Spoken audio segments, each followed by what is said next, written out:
A ver, pensemos en esto por un momento. ¿Y si las emociones que sentimos no fueran del todo nuestras?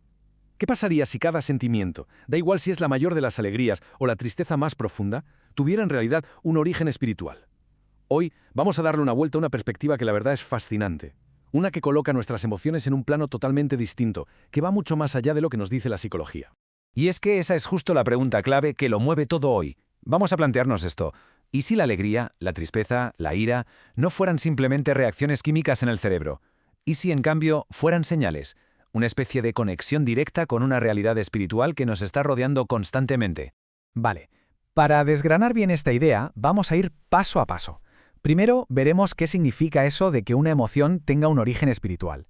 Después, nos meteremos con los dos tipos de influencias que describe la fuente. Luego, algo muy curioso, ¿cómo se supone que nos detectan? También veremos cómo podríamos, en teoría, gestionar nuestra propia atmósfera espiritual. Y para terminar, el papel que juega la música en todo esto, que es sorprendente. Venga, pues vamos a ello. Empecemos por la base de todo. Para poder entender este enfoque, lo primero que tenemos que hacer es cambiar nuestra definición de lo que es una emoción. La idea central que nos presenta la fuente es, la verdad, muy directa. Un sentimiento no es algo que pasa y ya está, un evento aislado en nuestra mente. No, es una reacción. Una reacción, nos dicen, a la presencia o a la influencia de una entidad espiritual.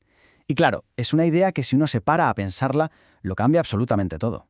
Y ojo a esta cita del material original, porque es que no deja lugar a dudas. No habla de algunas emociones, no, habla de todas. O sea, que cada sentimiento se convierte en una especie de pista, una manera de saber qué tipo de influencia espiritual podría estar actuando en un momento concreto. Ahora, uno podría pensar que esto es un caos de influencias, ¿no? Pero no. La fuente lo que hace es clasificar todo esto en dos categorías que son súper claras y además opuestas. Se crea, por así decirlo, una dualidad fundamental.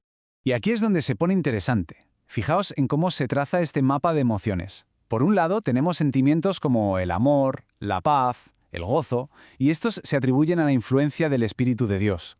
Pero por otro lado, tenemos la cobardía, la ira, los celos, la amargura, y estos se vinculan a otros espíritus. La división, como se ve, es tajante. Para respaldar esta idea, esta separación, el texto se apoya en referencias bíblicas, como esta que vemos aquí de 1 de Timoteo. Básicamente, se usa para argumentar que ciertos estados, como por ejemplo la cobardía, el miedo, no pueden venir de una fuente divina, sino que tienen que proceder de una, totalmente opuesta. Vale, llegados a este punto, la pregunta es obvia. Si estas influencias espirituales existen, ¿cómo saben dónde estamos? ¿Cómo interactúan? Pues para explicar esto, la fuente usa una analogía que es muy visual y bastante sorprendente. Y aquí es donde la cosa se pone de verdad fascinante. Según esta perspectiva, las emociones no son algo privado, algo interno. ¿Qué va? Al contrario, resulta que emiten una especie de señal, un aroma espiritual. Y este aroma es lo que nos hace literalmente detectables. Esta cita lo ilustra a la perfección. Es el mecanismo central. Fijaos, los pensamientos pueden quedarse dentro, pueden ser privados, pero las emociones que esos pensamientos provocan, esas se convierten en una emisión, en una señal que atrae a espíritus que vibran, por así decirlo, en esa misma frecuencia. Es exactamente igual que el olor de la carroña atrae a ciertos animales. Una idea muy potente. Entonces, el proceso se puede resumir en 3 pasos. Es como una cadena. Todo empieza con un pensamiento.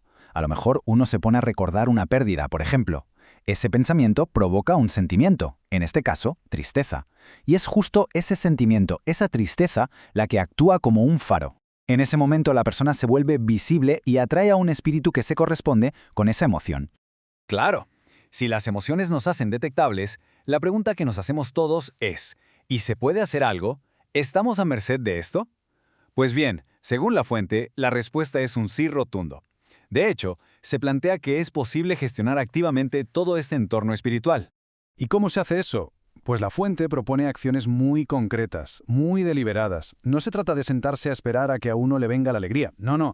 La idea es cultivar activamente una atmósfera positiva. Se trata de vigilar los pensamientos, de meditar en la palabra, de elegir bien la música. En definitiva, de crear un ambiente que, siguiendo esta lógica, atraiga solo las influencias que se buscan.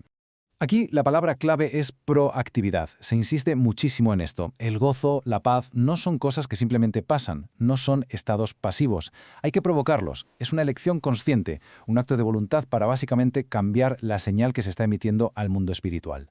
Y para terminar, vamos a ver una de las herramientas más potentes que se mencionan para gestionar esta atmósfera, la música.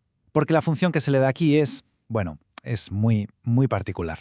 La conexión que se plantea es directa, sin rodeos. El tipo de música que se escucha no es algo neutral, para nada. Actúa como un imán. Por ejemplo, si alguien escucha música de desamor, está creando una atmósfera que atrae tristeza y al espíritu que se le corresponde.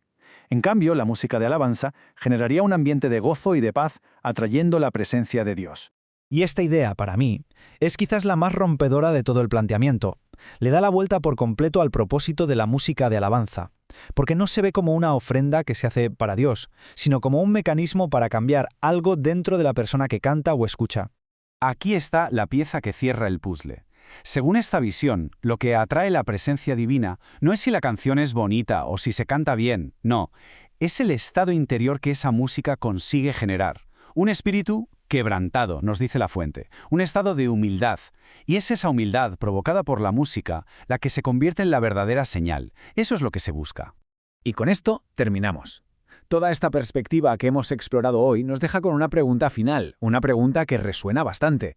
Si de verdad los sentimientos emiten una señal espiritual, ¿qué tipo de atmósfera está señalando cada uno de nosotros ahora mismo? ¿Qué estamos atrayendo sin siquiera darnos cuenta?